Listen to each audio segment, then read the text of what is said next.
Hi, it's Ronnie. So I'm going to go through some tips with you before you sit your exam next week, and hopefully this will help a little bit. If you do want more information, I have put up a new blog post on ronniesramblings.com. It's called Exam Tips 2025, and that will help you prepare with a lot more detail than what I'm telling you now. So firstly, I'm going to start off with section A of the exam, which is the text analysis. Now, the first tip here is to answer the question that you're given, not the one that you wish you had, because we all wish we had that question that we did well in the SAC with, but sometimes, you know what, you could get lucky, but chances are you're not. You know, whatever happens, happens. I've had it before. I've had a student, have the exact topic that they wrote an essay for. It can happen, okay? It's not saying it's not impossible, but you've got to answer the question that you're given. Now, for example, if a question is, the text explores how revenge is the only motivator, do you agree? Well, the first thing most students see is the word revenge, and that's not what it's asking. It's asking you whether that is the only motivator. So there's a big difference there. So if it isn't the only one, what is? What else is motivating the characters to do what they do in the text? That's what you need to answer. So read the questions carefully. Make sure you always link your arguments to the topic. Use evidence from the text, so quotes or specific moments from the text as well, but also those structural features and those language features that help the author convey the meaning. Make sure you also explain the author's message about the world of the text. So what is the author saying about a particular theme or idea? What is he trying to convey? Does he condemn? Does he challenge? Does he accept? Okay, make sure you use quotes correctly. If you change them, acknowledge it, and also spell the names of the author and the characters correctly. Big deal, underline the title of the text. So the next one is section B, creating text. Now, this is the second year that this has been on the exam, and from the feedback that we got from the assessors report last year, these are the key things that they said that you need to do. So your piece needs to have a clear purpose and a clear audience. So for example, if it's a speech, make it sound like a speech. Who are you delivering it to? Engage with the actual framework that you're also answering. So if you're doing play, don't be literal about play. Don't say play, I played a game of football, or netball is the game I played when I was growing up. Make it more meaningful. Use it as a way to explore those elements of whatever framework you're doing. So don't just go, yay, I went to a protest. No, it's more about what the protest means. What are you protesting for? What does protest suggest? The same goes with country and personal journeys too. So look at the deeper side of the meaning behind that. So the key thing here as well is the title. Make sure you integrate it meaningfully throughout your piece. So don't just include it at the top. Yeah, there's the title, I've done it.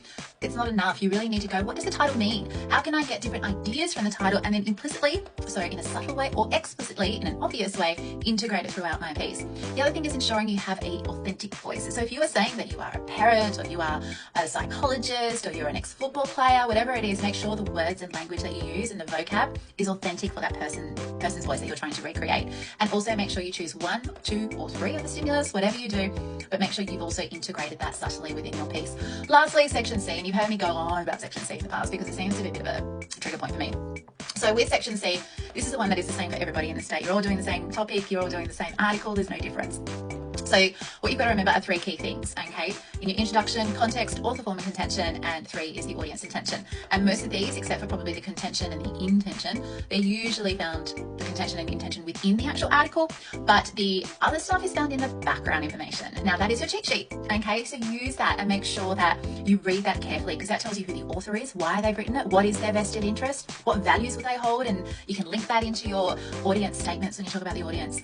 Other things that you need to do is look at how you're structuring that introduction. 3 key things, like I said before: contents, author, form, and contention, and finally audience and intention.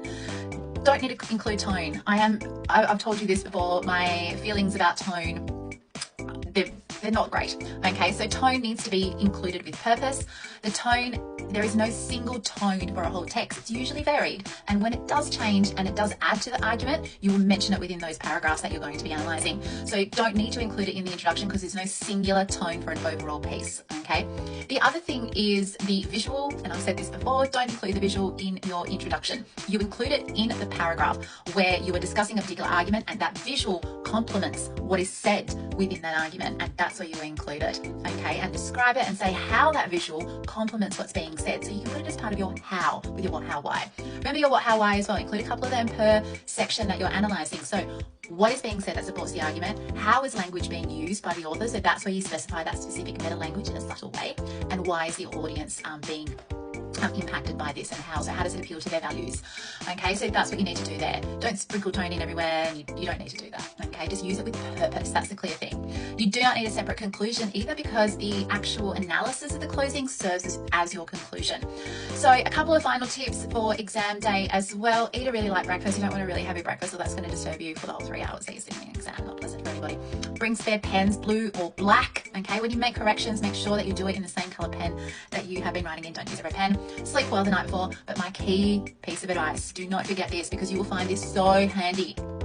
Bring a dictionary. Okay, do not forget a dictionary. It is going to help you for your section A when you are looking at keywords of the question. It will help you with section C if you don't understand some of the language, and for part B as well, section B, because there might be a word in the title you're like, what does this mean? And you look it up in your dictionary. So bring that in to help you. So go to my website, ronniesramblings.com. I've got a longer ramble on there that will help you with some advice and tips, and also my previous blogs that will help you with your structure for all of those sections for the exam. Good luck, all the best. I know you have this. You've been working really hard towards this for the last 12 years of your schooling career. It's almost at an end. Thank God, you're saying, and I'm wishing you all the best. Good luck, bye.